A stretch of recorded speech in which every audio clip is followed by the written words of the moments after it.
Olá, boa noite, você que nos acompanha na nossa live, agora já tradicional dos pastores da nossa igreja presbiteriana da Gávea. Seja muito bem-vindo, vamos chegando, vai aí avisando, compartilhando aí nos nossos grupos, nos irmãos da nossa igreja, daqueles que também você conheça. Vamos ficar aqui pelo menos pela próxima meia hora, conversando entre nós sobre a palavra do Senhor. Essa é a temática dessa nossa live, conversarmos daquilo que a palavra do Senhor tem para nós, de nós, no tempo que nós estamos vivendo hoje. Boa noite, reverendo Alexandre. Boa noite, Guilherme. Boa noite, reverendo Leonardo. Boa noite a todos os irmãos que nos acompanham nessa nossa live. Que Deus abençoe você, abençoe a sua casa. Estaremos aqui conversando um pouquinho mais sobre a palavra de Deus e esse momento que estamos vivendo na história. É isso aí, boa noite, reverendo Guilherme, reverendo Alexandre, você que nos acompanha aí da sua casa, em tantos lugares diferentes, é um enorme privilégio ter você conosco, na certeza de que o nosso Deus se alegra com a nossa comunhão, mesmo à distância, né? Mesmo à distância. Hoje o nosso tema é o livro de Êxodo. Nós vamos caminhar um pouco nesse livro tão importante, tão relevante, e que com certeza tem sido várias vezes citado nos últimos tempos. Muitas pessoas falam sobre esse vírus, né? E alguns querem identificar com as pragas lá do Egito e tantas coisas que estão aí rondando o noticiário e a nossa vida. Mas o nosso tema aqui vai além disso. Nós queremos falar sobre a experiência do povo de Deus que sai do Egito, tem uma jornada por um deserto até entrar na Terra Prometida. Vamos falar sobre um personagem muito conhecido, um personagem de destaque da nossa caminhada cristã, que é Moisés. Vamos falar sobre a sarça, as pragas, né? Essa jornada desse povo de Deus, liderado por esse grande homem de Deus, Moisés. E é exatamente aí que nós convidamos o reverendo Alexandre para já abrir o nosso tema dessa noite, falando aí do capítulo 1 até o capítulo 15, né, sobre essa experiência do chamado de Deus a Moisés e essa transição do Egito pelo deserto até a Terra Prometida, reverendo Alexandre. É isso, e quando nós olhamos para esse momento do povo de Deus, a gente percebe que há uma angústia muito grande, porque o povo de Israel está sob escravidão, sofrendo muito, vivendo um período muito difícil, e o texto bíblico vai dizer que há um clamor do povo. O povo clama pela intervenção de Deus. Eu acho que o que a gente já começa aprendendo através do livro de Êxodo é que Deus atende o clamor do povo, né? O livro vai dizer que Deus ouviu o clamor, Deus viu a angústia, Deus viu o sofrimento do seu povo, assim como Deus continua ouvindo e vendo todo esse problema que nós estamos atravessando e temos a certeza que Ele está ouvindo o nosso clamor, reverendo. Deus não é indiferente ao nosso sofrimento. Ele é um Deus extremamente relacional. Desde a criação, nós já vimos o livro de Gênesis, né, na semana passada, ele é o Deus que ama relacionar com o seu povo e caminhar e perceber as nossas angústias e os nossos sonhos, os nossos projetos. Ele nos conhece pelo nome, né, reverendo Guilherme? Exatamente. E falando exatamente sobre isso, queridos, a gente percebe que nesse chamado de Deus a Moisés, no primeiro momento, questionou o Senhor. Ele falou, como assim, Senhor? E a gente sabe que Moisés ele não tinha exatamente o dom da oratória, assim, era alguém que ele tinha uma certa até dificuldade de falar e tudo, e o Senhor chama esse homem, e esse homem é até hoje um homem que nós sabemos ser alguém a quem o Senhor viu com graça, com amor, que conduziu um povo, mostrando, queridos, que nós somos pessoas pecadoras, somos falhas, mas somos aqueles a quem o Senhor estabelece uma aliança, estabelece um pacto, resolve relacionar-se. É uma ação vinda diretamente do Senhor para nós. E ele nos chama, não temos nenhum tipo de mérito, não somos melhores do que os outros porque fazemos ou deixamos de fazer algo, mas simplesmente pela graça do Senhor. Ele nos comissiona, ele nos chama. Na semana passada também nós falamos bem com relação a essa questão da grande comissão, de que o próprio Senhor Jesus, ele nos envia dizendo que toda autoridade ele tinha e nos enviava com autoridade. E dessa forma também, olhando para o Antigo Testamento, nós sabemos como a Bíblia ela é perfeita, ela é maravilhosa, ela se completa. A gente percebe que o Deus é o Deus que chama, o Deus é o Deus que leva, o Deus é o Deus que abre portas, intervém e orienta o seu povo. Perfeitamente. Uma coisa interessante aqui no chamado de Moisés, no capítulo 4 de Êxodo, que chama muito a minha atenção, é que quando o Senhor chama Moisés, no diálogo de Moisés com o Senhor, ele diz assim: mas eis que não crerão, nem acudirão à minha voz, pois dirão, o Senhor não te apareceu. É muito próprio isso, de cada um de nós, né? Quer dizer, milhares de anos já se passaram da experiência de Moisés, e nós estamos aqui repetindo, muitas vezes, o mesmo diálogo de Moisés, estamos repetindo, né, aqui as palavras de Moisés, tentando, na nossa relação com Deus, a busca da autenticidade do outro. É como se nós rompêssemos essa relação direta com Deus e disséssemos para Deus assim: Senhor, eu sei que o Senhor tem projeto para a minha vida, eu sei que o Senhor é o Deus Todo-Poderoso, estamos aqui nessa nossa relação muito transparente, mas o que é que os outros vão dizer? Será que os outros, né, as outras pessoas, elas vão de fato referendar essa minha experiência com o Senhor? Grande Alexandre, é muito interessante a gente perceber esse paralelo, né, das dúvidas do coração de Moisés conosco aqui em pleno século XXI, não é? Com certeza. Eu acho que a gente pode fazer, dentro do que você está falando, reverendo, um paralelo entre o chamado de Moisés e o nosso próprio chamado. Porque, assim como ele tem essa crise, né? Mas o Senhor está me chamando para conduzir esse povo para a liberdade. E será que eles vão me olhar como um líder, né? E quando nós recebemos também esse chamado de Deus para pastorear o seu povo, essa sensação de impotência, né? De saber, mas será que eu vou conseguir pastorear as ovelhas do Supremo Pastor? Então, realmente, você olha para um livro escrito há tanto tempo atrás e ele continua produzindo as mesmas angústias que produziu em Moisés em nós hoje. É impressionante. Exatamente. E talvez num momento como crise, talvez num momento de crise, reverendo Guilherme, como o que a gente vive hoje, onde a igreja, de repente, ela não funciona mais fisicamente, e nós, mais uma vez, nos apresentamos diante de Deus e falamos: o que faremos como pastores diante desse desafio, assim como Moisés esteve lá, né, reverendo? Exatamente. E a gente sabe, nós somos pecadores, somos pequenos demais para uma obra tão grandiosa dessas, assim como Moisés também se questionou. A gente sabe que conosco caminha o Senhor Jesus. Ele vai à frente, ele nos orienta, nos direciona. Cabe a nós, é claro, nos apegarmos à sua palavra, nos apegarmos a ele em oração, desenvolvendo e trabalhando cada vez mais a nossa comunhão, pedindo para o Senhor aumentar a nossa fé. E aí, veja, queridos, é muito particular esse tempo que nós vivemos, porque estamos distantes, mas graças ao Senhor pela tecnologia que nos aproxima.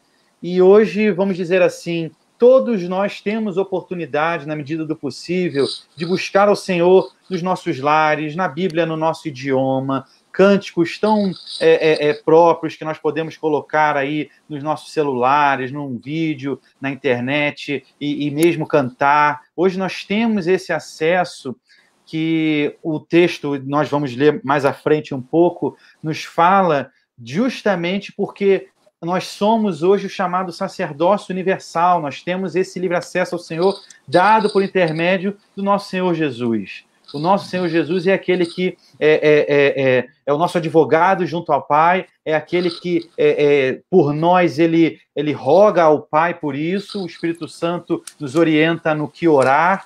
Por isso, queridos, por maior que seja o desafio, por maior e aparentemente tão grande que é o problema que nos está à frente, nós sabemos que o nosso Deus é um Deus de providência, nós sabemos que o nosso Deus não acontece nada por acaso aos seus olhos, mas Ele é um Deus que tudo governa e tudo Ele orienta. Não é, reverendo Alexandre, querido? Temos Sim. mais uma próxima temática? Quando olhamos para o texto de Êxodo, a gente percebe esse controle absoluto de Deus sobre a história. Deus sabe onde o povo está, Deus sabe para onde o povo tem que ir, e Deus sabe aonde o povo também deve chegar.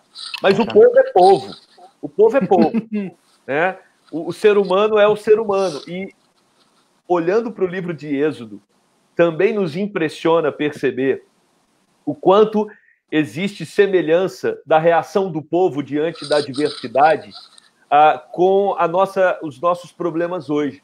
Quando a gente vai lá para Êxodo capítulo 15, no versículo 22, assim que o povo atravessa o Mar Vermelho, eles caminham por 3 dias e eles não encontram água.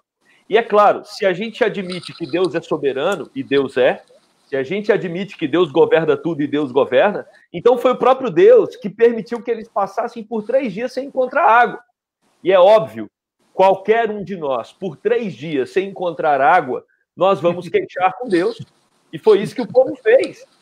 O povo reclama para Deus. E é interessante que depois desses 3 dias eles encontram água.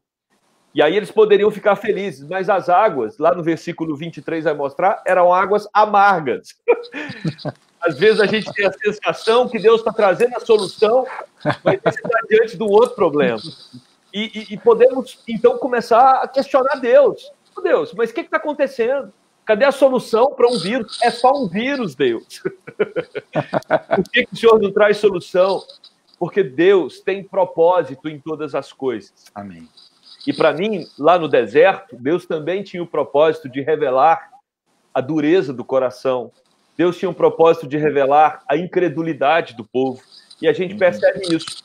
Moisés é orientado por Deus a pegar uma árvore, jogar lá nesse lugar que era de águas amargas, e as águas ficam doces. E o povo então bebe a água, mata a sede. Aí a gente pensa, o povo parou de reclamar?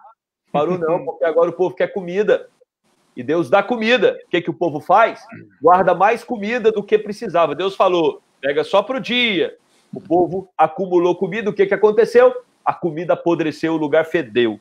Ou seja, em momentos de crise, em momentos de adversidade, quando estamos atravessando o deserto, é importante termos os nossos ouvidos afinados para a voz do Senhor. É preciso confiarmos nesse Deus. O povo estava com dificuldade de confiar, por isso ele não parava de reclamar. Mas, reverendo Leonardo, hoje nós não reclamamos, não é verdade? Não! A gente já sabe da história, a gente sabe que Deus cuida, então hoje a gente não reclama. Não, imagina. Imagina. É interessante porque o povo, quando está prestes a sair, né, do Egito, tem a instituição da Páscoa. Então, eles já saem no meio de uma festa, no meio de uma celebração. Eu acho que, de alguma forma, depois de ver tanto poder revelado de Deus através das pragas, né, e agora com o anúncio da saída, enfim, da libertação, uma festividade como a Páscoa, eu acho que no coração do povo gerou assim, uma expectativa de que o deserto não seria tão ruim assim. Não seria tão duro assim. Isso, Deus não vai tirar o povo da escravidão para levar para a fome, né? Ainda mais começando com uma festa, né?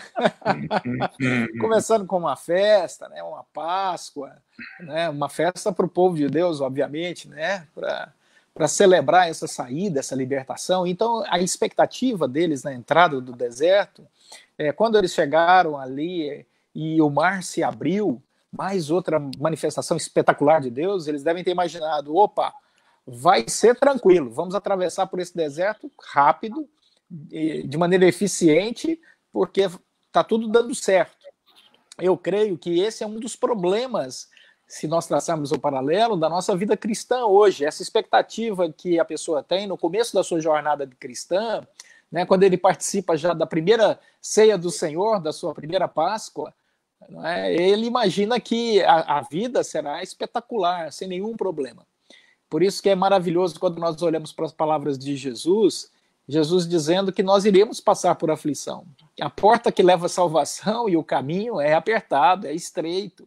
Então, Jesus é extremamente coerente na sua mensagem para nós, ele não nos engana. Assim também como o povo lá começou a perceber que a coisa não era tão simples, nós também vamos percebendo ao longo da nossa caminhada. Mas, assim como lá no deserto, nos dias de hoje, Deus está presente em todo o tempo. Ele manifestava a presença dele no deserto durante o dia, ele manifestava a presença dele durante a noite, né, quando ele mantinha o povo de Deus ali debaixo do seu cuidado de maneira evidente, não havia dúvidas da presença de Deus nem durante o dia nem durante a noite. Assim também Jesus continua falando conosco hoje, né? Eis que estou convosco todos os dias, até a consumação dos séculos. Então, nós temos que ter isso no nosso coração, que muitas vezes nós estamos sim atravessando os nossos desertos, mas Deus continua conosco. Seja durante o dia, seja à noite, em qualquer tempo, e continua manifestando a sua providência, né? Ele continua providenciando a água e ele continua providenciando a comida. E nós tivemos há pouco tempo aqui no Rio de Janeiro a experiência de termos até problema com a nossa água. Uhum. Mas ainda assim Deus manifestava o seu cuidado. Tem gente que já até talvez tenha esquecido disso, diante de um novo momento, de um novo desafio. Mas Deus manifesta a sua graça em todo o tempo. Há pouco tempo, mas agora em 2020, né, reverendo? Foi esse ano. Impressionante, que ano. Exatamente. Tá, queridos, a gente percebe, e aí nessa citação que o reverendo Leonardo fez, muito interessante, do Senhor Jesus, ele continua dizendo, mas tem de bom ânimo, pois eu venci o mundo. E é isso, a gente percebe que a nossa esperança, e é isso, a gente já olha para o povo na época do deserto, que bateu muito com relação a isso, a questão da idolatria. Quando eu sou idólatra, eu começo a levantar aquilo que, para mim, vai me trazer esperança, vai me trazer algum tipo de consolo, algum tipo de paz. Pode ser algo que, na minha mente, seja, entre aspas, verdadeiro, mas serão ídolos efêmeros, passageiros, que se perdem. E o povo do deserto, o Senhor, né, falando a Moisés, claramente os questionava, principalmente com relação a essa questão da idolatria, dos ídolos que eles levantavam. E, claro, no deserto a gente percebe que eram ídolos até físicos, né? Juntavam ali ouro, levantavam ali imagens, estátuas, enfim, coisas para que eles pudessem visualmente adorar.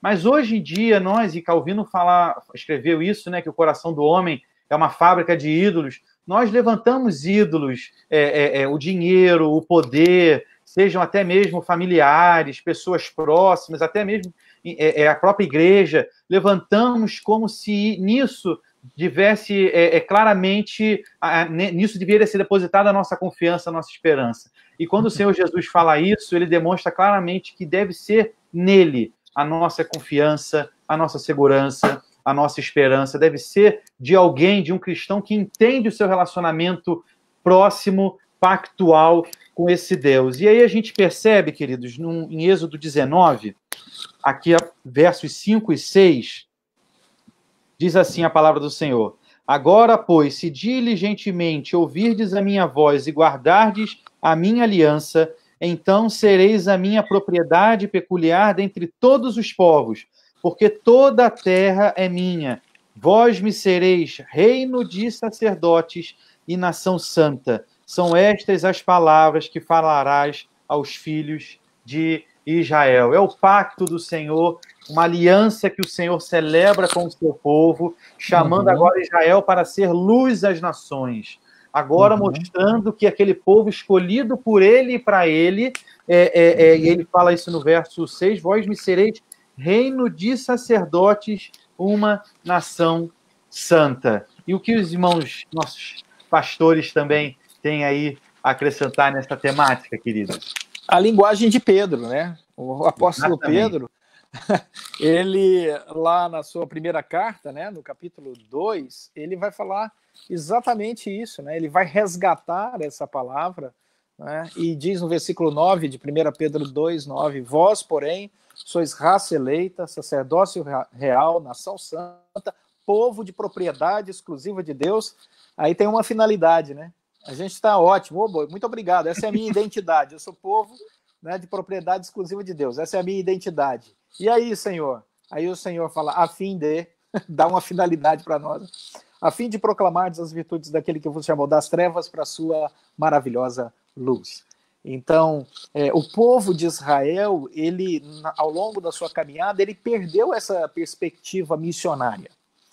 Um dos grandes equívocos deles, né, foi que eles exaltaram a sua identidade como povo de Deus, mas esqueceram a sua funcionalidade, a sua finalidade. Por que eles eram povo de Deus? Para quê? Então, o Senhor dizia o tempo todo que eles deveriam levar essa palavra às nações, né, a palavra da salvação. E eles não fizeram isso. E por isso Paulo vai dizer que eles são indesculpáveis na teologia de Romanos. Então, também é outro paralelo que a gente tem que trazer para a nossa realidade hoje, à luz de Êxodo, que muitas vezes nós temos muitos pregadores, muito ensino por aí, destacando apenas a nossa identidade. E, de certa forma, até quando você destaca apenas a identidade, você cria aquilo que Calvino falava mesmo, né? A possibilidade de ter uma teologia fragmentada e, portanto, gerar uma possível idolatria de si mesmo. Olha, já que eu sou filho de Deus, filho do Altíssimo, já que eu tenho autoridade, já que ele me deu autoridade e poder, as minhas palavras, aí você começa a se desviar da finalidade pela qual Deus te chamou como filho e filha dele. Então, é um paralelo de Êxodo que nós precisamos prestar bastante atenção aqui no século XXI, para não nos perdermos, né, com uma identidade sem finalidade, né, reverendo Alexandre? Com certeza. Eu acho que é fantástico esse processo. Deus liberta o povo, mas não simplesmente para libertar, é porque ele tem uma tarefa para esse povo. A tarefa é proclamar o nome dele, a tarefa é preparar uma nação para a chegada do Messias, e o deserto revela a dureza desse povo, mas, ao mesmo tempo, a misericórdia desse Deus, para que o projeto do próprio Deus se estabeleça na terra. Então, os 40 anos que o povo passa no deserto, esses anos, eles fazem parte de uma fotografia do que nós somos hoje. Corremos o risco de sermos, como disse o reverendo Guilherme, um povo idólatra, corremos o risco de sermos pessoas que só reclamam, corremos o risco de sermos pessoas que se perdem no caminho, né, com os seus vícios, e eu acho que é um convite para nós, nesse momento que estamos atravessando o deserto, para olhar para aquele, como disse o reverendo Leonardo, que coloca uma nuvem para fazer sombra durante o dia e também coloca luz para guiar o povo durante a noite. Esse é o nosso Deus, ele está conosco, ele ajudou o povo lá, e isso é uma garantia, isso é uma confirmação de que ele também nos ajudará nesse momento. Amém. Amém. Graças a Deus. Queridos, essa é a nossa palavra para nós hoje do livro de Êxodo. É um livro maravilhoso, te convido aí na sua casa depois de lê-lo com todo carinho, com toda tranquilidade no seu lar, se debulhando nos capítulos que são realmente para nós maravilhosos, histórias do Senhor ali orientando o seu povo, o Senhor livrando o seu povo, o Senhor conduzindo o seu povo. E agora, queridos, nós aqui vamos olhar algumas perguntas, alguns irmãos que têm aqui colocado algumas questões. Nosso irmão Marcos Vinícius fala que o conteúdo da aliança de Deus com os homens separados, santificados e salvos para servir, adorar e gozar de eterna graça com Deus. É verdade, queridos. Eterna. Eu queria destacar essa palavra eterna aí, porque eu tenho pensado um pouco sobre aquela palavra do apóstolo Paulo, quando o apóstolo Paulo diz assim, para mim o viver é Cristo e o morrer é lucro. Eu fico pensando se essa palavra do apóstolo Paulo está no coração dos cristãos hoje. Porque tem tanto medo hoje, né, diante desse caos que nós estamos vivendo, da morte, que ela começa, a vida começa a se tornar um ídolo. Isso é perigoso. Obviamente, nós não somos aqui favoráveis a ninguém tirar a sua vida, ou procurar a morte, ou menosprezar o cuidado da sua vida, né? Não deixando de tomar cuidado, não, longe disso, nós somos pessoas equilibradas, graças a Deus. No entanto, é importante nós lembrarmos nesse momento que a vida cristã, ela transita no universo da eternidade. Então, ela não acaba aqui, né? E o apóstolo Paulo, ele via além, ele olhava para a eternidade, contemplava no meio dos perigos, das adversidades, ele dizia, para mim o viver é Cristo. E por que para mim eu viver é Cristo? Eu vou cuidar da minha saúde, para mim, porque eu viver é Cristo, eu vou me cuidar ao máximo e cuidar do meu próximo, né? Então, esse momento nosso aqui de afastamento social, né? Tá correto, isso é cristão, isso é teologia saudável, mas cuidado para não fazer da vida uma idolatria. Nós temos que ampliar a nossa visão, como o apóstolo Paulo nos chama, e perceber que estamos aqui em missão e que um dia essa vida vai passar e nós vamos ter que estar preparados para o nosso encontro com o Senhor e que será maravilhoso. Moisés se preparou tanto para entrar na Terra Prometida, né, mas cometeu erros na caminhada, porque ele fez no coração dele certas armadilhas da sua relação de fé com Deus. E ele caiu nessas armadilhas, e o Senhor o repreendeu por isso. Então, vamos resgatar a importância de cuidar da vida aqui, mas de não imaginar que a nossa vida acaba aqui. O próprio apóstolo Paulo diz, infelizes, pobres são aqueles que imaginam que tudo acaba aqui, né? Nossa vida vai além disso, né, reverendo Alexandre? Com certeza. Eu estava lendo um artigo sobre como a geração Y tem atravessado esse momento, reverendo Leonardo, e o autor do artigo fala que esse isolamento tem produzido um individualismo ainda maior. Então, assim, e a igreja, ela corre o risco exatamente do que você falou, nós nos tornarmos ainda mais egocêntricos, excêntricos, porque estamos distantes uns dos outros, né? Podemos perder ainda mais o senso de comunidade, o senso de grupo, o senso de comunhão, né, que a igreja nos ajuda tanto a ter. Realmente é um risco inflarmos a nossa egolatria, né? Poderíamos chamar assim.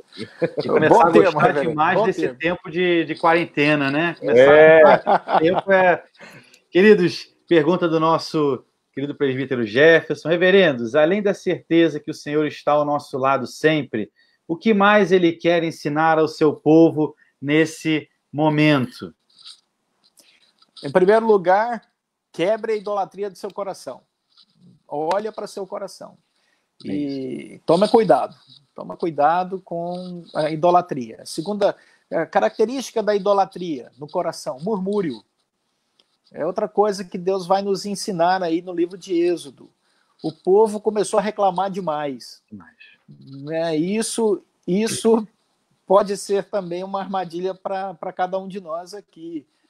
Então, como Jesus falou, basta cada dia seu próprio mal, não andeis ansiosos com coisa alguma e tal, e de repente você encontra até cristãos murmurando, e isso é uma das características da idolatria. Então ele quer ensinar o povo nesse momento a presença dele, mas como dizia o Dr. Russell Shedd, também devemos aprender a ler a Bíblia contra nós. Reverendo Leonardo, sabe o que eu estou percebendo?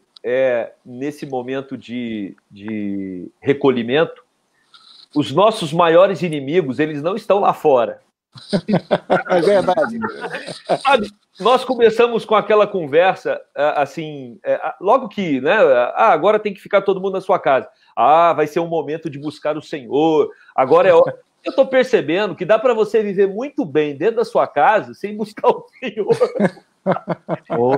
Tenho ouvido de muitas pessoas e tenho me preocupado até com a minha rotina. Você pode se envolver com tanta coisa dentro da sua casa que você passa o dia e você não buscou o Senhor.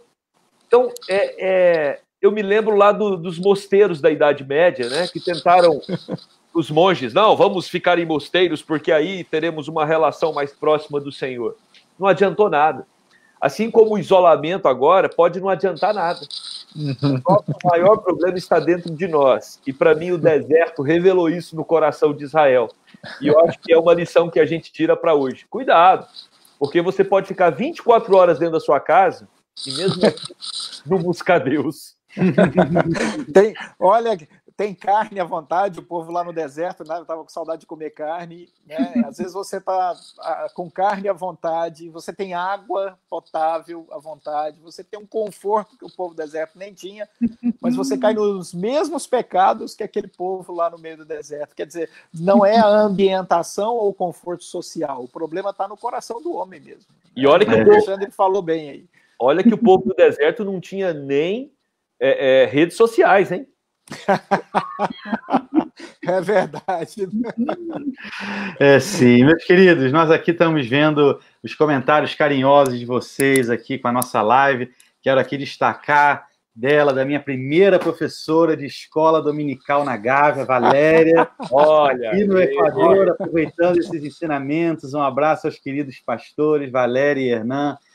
Um abraço fortíssimo em vocês, mais que seja virtual, mas aí temos aí com essa palavra tão carinhosa de vocês, Júnior. Lá do Equador, né? Lá do Equador. Que legal. Deus te bendiga, irmãos. Tantas pessoas aqui tão amorosas nessa nossa live. Espalhe também esse vídeo, ele vai ficar também no nosso Facebook. Quando acabar, você também vai poder compartilhá-lo, assistir depois com mais calma, mais tempo, abrindo também a sua Bíblia conosco. Queridos, temos aqui, como sempre fazemos agora ao final, algumas dicas que separamos com relação principalmente a livros, né, baseados naquilo que nós aqui falamos, tratamos. O primeiro livro é um livro que não é tão fácil de você encontrá-lo, mas ele está aí na internet, da editora Peregrino, chama-se Missão no Antigo Testamento, Israel como Luz para as Nações. O autor é Walter Kaiser Júnior, é um livro muito interessante. Eu conheci esse livro, foi no mestrado, mas não é uma linguagem específica para quem está fazendo faculdade, teologia, ou mesmo para pastores, mas é realmente uma linguagem muito acessível, muito boa. E tem um outro livro também da nossa editora da Cultura Cristã, O Progresso da Revelação no Antigo Testamento, do von Groningen, que também é um livro bem interessante, que dá toda essa história, né, do caminhar, o descortinar do Senhor, né, no Antigo Testamento, apontando para o Cristo. E também nós sempre falamos da nossa Garagem Out, o nosso podcast, o podcast da nossa mocidade, Garagem Out, você pode procurar aí no seu Spotify, temos já o 3º episódio desse podcast, e claro, o nosso aplicativo da Igreja Presbiteriana da Gávea, seja na loja da Apple, na loja aí do seu Android, você pode buscar, tem saído dominicalmente o nosso boletim, os nossos avisos, a liturgia de culto, lá você tem acesso aos links para acessar o nosso YouTube, o nosso Facebook, temos aí as notícias, os avisos, baixe esse aplicativo também, que foi desenvolvido com todo carinho para você, e principalmente para a glória do Senhor. Queridos, nós já vamos aqui nos despedir, que o Senhor te abençoe, que o Senhor te guarde, te dê aí uma excelente noite de descanso e um dia amanhã debaixo da graça, do cuidado, do amor dele. Reverendo Alexandre. Eu quero deixar para a igreja uma recomendação que está lá no livro de Êxodo, capítulo 18, verso 21, quando Moisés está atendendo às demandas de todo o povo, julgando todo o povo. E o sogro de Moisés, Jetro, fala para ele: Jetro, você não vai conseguir, é muita gente, você precisa distribuir o trabalho. E Moisés, então, ouve o seu sogro e procura homens tementes a Deus, homens de verdade, que aborrecem a avareza. E ele, então, faz chefes de 1000, chefes de 100, chefes de 50, chefes de 10. O que eu quero dizer com isso? Os pastores da Gávea não vão conseguir cuidar de todo o rebanho nesse momento. A gente não vai conseguir dar atenção para todos. Mas eu quero convidar você, durante essa semana, separe alguns nomes de irmãos da Gávea. Manda um WhatsApp, dá uma ligadinha, manda um e-mail, diga que está orando por ele. É hora de nós cuidarmos uns dos outros, é hora de nós supervisionarmos uns aos outros nesse momento e, principalmente, intercedermos uns pelos outros. Então, ore por algum irmão da Gávea, alguém que faz parte do seu núcleo de relacionamento, manda uma mensagem para ele. Orei por você hoje. Precisamos atravessar esse deserto juntos, firmados no Senhor. Essa é a minha mensagem e que Deus abençoe a todos. Amém. Amém, amém. Queridos, sigam essas recomendações, né, de leituras, dessa que o reverendo Alexandre acabou de sugerir. Seja bênção na vida das pessoas. Nesse momento, nós ouvimos várias iniciativas que são louváveis, né, de assistência social no Brasil inteiro, no mundo inteiro. Isso é louvável. Mas vem aí o desafio do reverendo Alexandre para fazer a sua assistência espiritual, né? Ser esse companheiro de oração e caminhada junto com seu irmão de fé. Nós queremos orar por você e queremos que vocês saibam que nós estamos orando por vocês. Nós sabemos os nomes das ovelhas da Igreja Presbiteriana da Gávea e de tantas outras pessoas queridas que nos acompanham em tantos outros lugares e que se mantêm conectados conosco. E nós temos orado por vocês. Se tem uma coisa que nós temos agora incentivado e buscado cada vez mais, é essa presença maravilhosa do Deus que pode abrir mar, nos conduzir pelo deserto e nos fazer herdar a terra prometida, chegar no lugar de paz e tranquilidade. Essa tem sido a nossa oração. Senhor, nos conduza, nos leve através desse momento tão difícil que toda a humanidade está atravessando.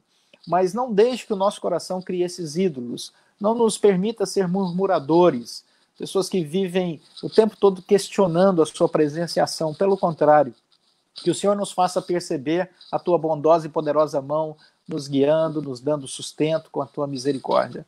Então faça isso, viva isso, experimente isso e nós vamos agora orar por você, pela sua família, porque cremos que Deus responde às orações. Vamos orar. Senhor Deus, muito obrigado pelo privilégio de nos comunicarmos por meios, ó Deus, tão diferentes, mas acima de tudo ter a plena convicção que o Senhor ouve as nossas orações em lugares diferentes, corações, ó Deus, com questões diferentes, mas vozes sendo dirigidas ao mesmo Deus, o único e soberano Senhor. Agora, Deus, atende às nossas orações com a tua graça e misericórdia, traz proteção sobre a vida de cada família, guarda-nos, ó Deus, traz o pão sobre a mesa, dê sustento a cada um, Senhor, e nos dê a alegria de superarmos esse tempo de dificuldade, de distanciamento, retornando à nossa agenda normal, ó Deus, retornando, ó Deus, à comunhão da igreja, ao abraço fraterno, a alegria de celebrarmos a nossa fé juntos e de levarmos, ó Deus, a mensagem de salvação a todos os corações. Que o Senhor nos abençoe, abençoe cada família, pois oramos em nome de Jesus Cristo. Amém. Amém. Amém. Deus abençoe, queridos. Amém. Deus abençoe. Deus abençoe.